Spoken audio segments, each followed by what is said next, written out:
देखिए, सबसे पहले तो ये खुशी की बात है कि अगर प्रॉपर्टी का लॉस हुआ है, लेकिन जो लाइफ का लॉस है वो बहुत कम है इन कंपैरिजन टू पुंछ।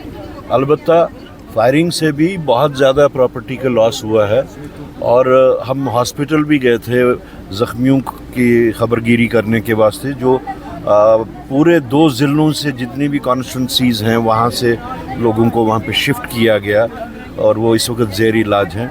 हमें बहुत खुशी हुई वहाँ जाके वो ये देख के कि वहाँ पे चाहे वो प्रिंसिपल साहब हो, मेडिकल सुपरिटेंडेंट हो, स्पेशलिस्ट हो, पैरामेडिकल जो स्टाफ है, उन सब ने बहुत ही अच्छे तरीके से काम किया। अलबत्ता जो सिविलियन आबादी के ऊपर जो शेलिंग हुई है, दिस इज़ हाईली कंडेमनेबल। ऐसा तो आज तक कभी नहीं हुआ।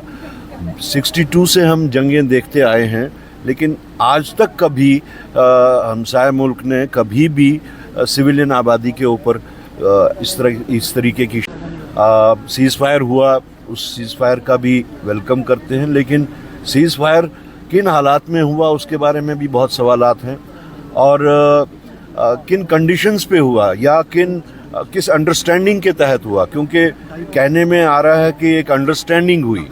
एक तो वो अंडरस्टैंडिंग क्या थी और दूसरा ये कि जो इंटरवेंशन हो रहा है, third party intervention, United states से सीज़ फायर का ऐलान होता है और यहाँ पे दोनों मुल्क उसको फॉलो करते हैं, तो क्वेश्चंस बहुत सारे हैं और 140 करोड़ लोग जो हैं वो जानना चाहते हैं कि किन कंडीशंस के तहत हुआ ये सीज़ फायर और क्या हमने थर्ड पार्टी इंटरवेंशन को कबूल किया है, नहीं किया है।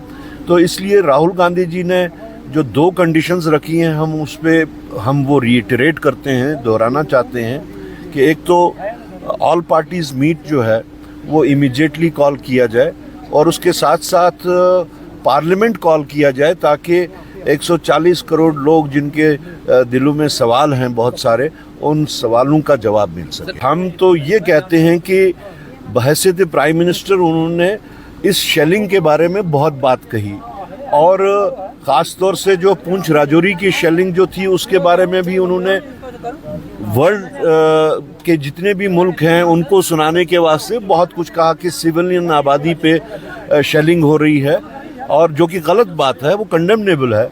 लेकिन अफसोस की बात ये है कि जिस वक्त वो खुद से अपने लोगों को 140 करोड़ लोगों को वो संबोधित कर रहे थे, उस वक्त उन्होंने ना पुंछ का नाम लिया, ना राजौरी का नाम लिया, ना आरएसपुरा का नाम लिया, ना ही सुचेतगढ़ का नाम लिया, ना बिश्ना का नाम लिया। जहाँ जहाँ भी ये सारा वाक़ा हुआ सिविलियन आबादी के ऊपर जो शेलिंग हुई, तो मेरे ख्याल में या तो सिर्फ ये सेल करने के लिए ही नाम लिए जाते हैं, तो ये वैसे काबिल अफसोस बात है कि उन्होंने नाम नहीं लिया। चीफ मिनिस्टर उमर अब्दुल्ला का भी एक बयान आया है कि डोनाल्ड ट्रंप की इंटरवेंशन से सबसे अनफॉर्चुनेट एस्पेक्ट यह है कि कश्मीर इशू इंटरनेशनली ग्लोरीफाई हो गया और उसके बाद कांग्रेस के कुछ लीडर्स कह रहे हैं कि शिमला एग्रीमेंट की वायलेशन हुई है थर्ड पार्टी इंटरवेंशन से। देखिए, हम इस को सारे इशू को वैसे पॉलिटिसाइज नहीं करना चाहते।